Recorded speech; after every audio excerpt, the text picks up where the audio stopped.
Fala, pessoas! Meu nome é Andrei, eu sou o professor desse canal Biologia com Tubarão e hoje a aula vai ser sobre fungos. Mas antes da gente começar a aula, eu preciso que vocês me ajudem. Por favor, dê um like nesse vídeo, compartilhe esse canal com os amigos de vocês para a gente espalhar esse cardume e se inscrevam no canal. E o tempo de vocês se inscreverem no meu canal vai ser agora.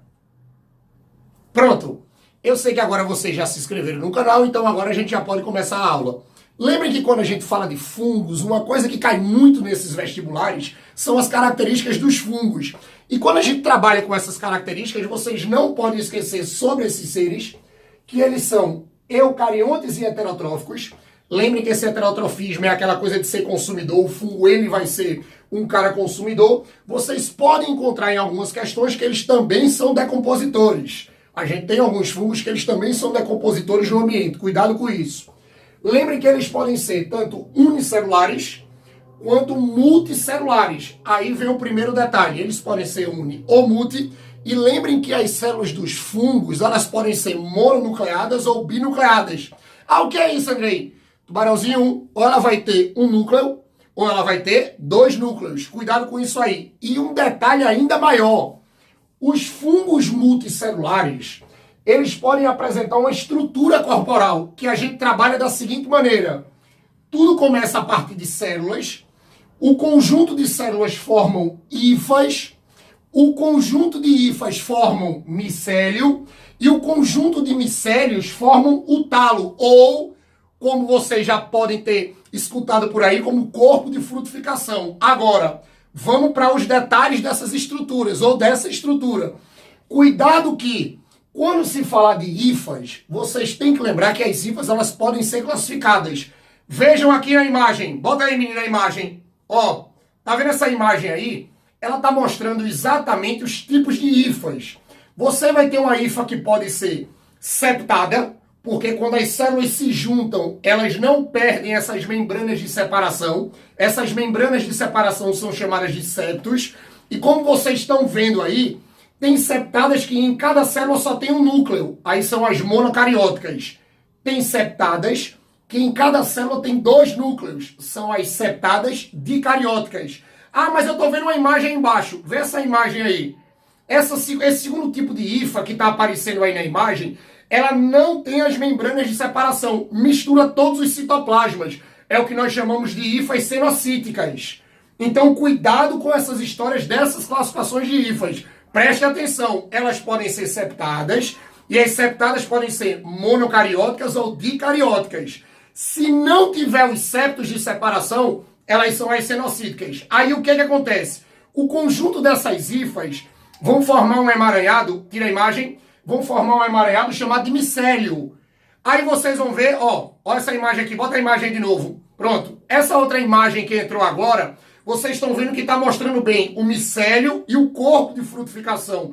O micélio geralmente fica escondido. O corpo de frutificação nasce a partir do micélio. E vocês, só para a gente, como está aparecendo a imagem, o corpo de frutificação, geralmente de alguns fungos, por exemplo, a parte comestível dele, como está aparecendo a imagem do cogumelo. Beleza? Então, se o fungo for multicelular, célula, hifa, micélio e talo. Agora, tira a imagem.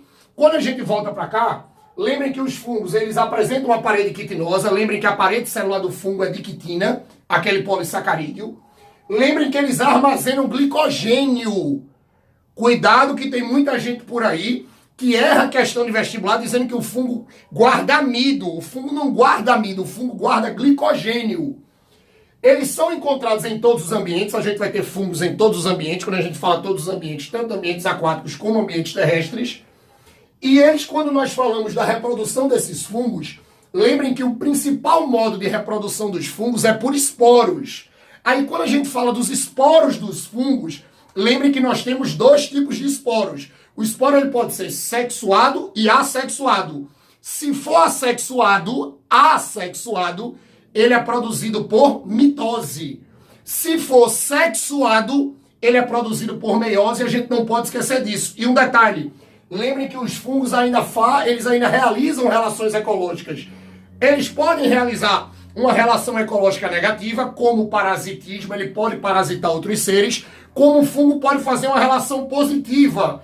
como as micorrizas e os líquens. Lembrem que as micorrizas são com as raízes e os líquens são com as algas. Aí você vai ter essas associações positivas. Cuidado com isso aí. E um detalhe que muitos que concorrem com vocês esquecem, cuidado com a classificação dos fungos, que vai aparecer agora na tela. Quando vocês observam essas classificações, lembrem que o fungo, basicamente, ele vai apresentar 4 filos.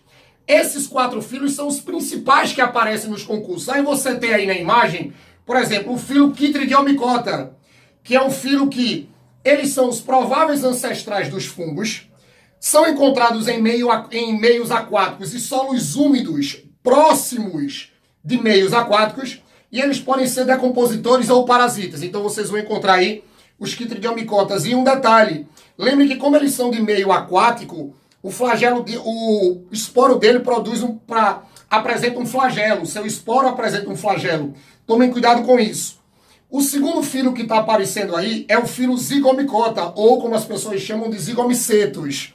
Eles são encontrados em todos os ambientes, podem ser decompositores ou parasitas. O principal exemplo dele são os bolores, que aí esses bolores vocês sabem que podem aparecer em frutas, bolos, nos pães, que aí quando aparece esse bolor, vocês lembram que forma uma penugem branca que parece uns filamentos de algodão. Aquilo ali, por incrível que pareça, é o talo desse filo.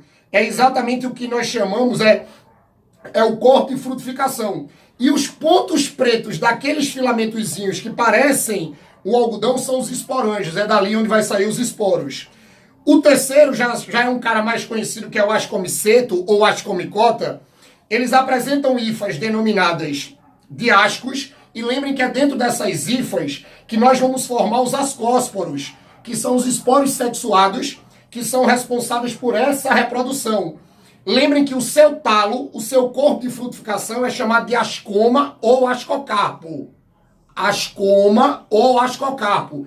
E o principal exemplo dele são as leveduras. O principal exemplo dele, ou que a gente conhece muito, são as leveduras. E por último, vocês têm aí na imagem os basidiomicetos. O basidiomiceto ou Basidiomycota. Lembrem que os basidiomicetos apresentam hifas chamadas de basídeos, que é daí que vai sair os basidiósporos. Lembrem que esses basidiósporos, eles são os esporos sexuados que reproduzem esse filo. Detalhe importante, o seu talo ou corpo de frutificação é chamado de cogumelo ou basidiocarpo. É o cogumelo ou basidiocarpo. Ah, então quer dizer que esse é o filo dos cogumelos. Toda vez que você pegar cogumelo em prova de vestibular, você marca Basidiomycota. E o cogumelo ou basidiocarpo é o corpo de frutificação desse filo, que aí você tem vários exemplos. Vocês têm exemplos como champignons, orelhas de pau e por aí vai. Todo cogumelo você marca como Basidiomyceto, certo? Essas aí são as 4 principais classificações dos fungos. Não esqueçam disso. Beleza? Com essas classificações de fungo a gente fecha a aula de hoje. Saibam que qualquer dúvida que vocês tiverem, vocês podem me procurar pelo Instagram. Vai aparecer aí meu Instagram na tela. Tá aí o Instagram.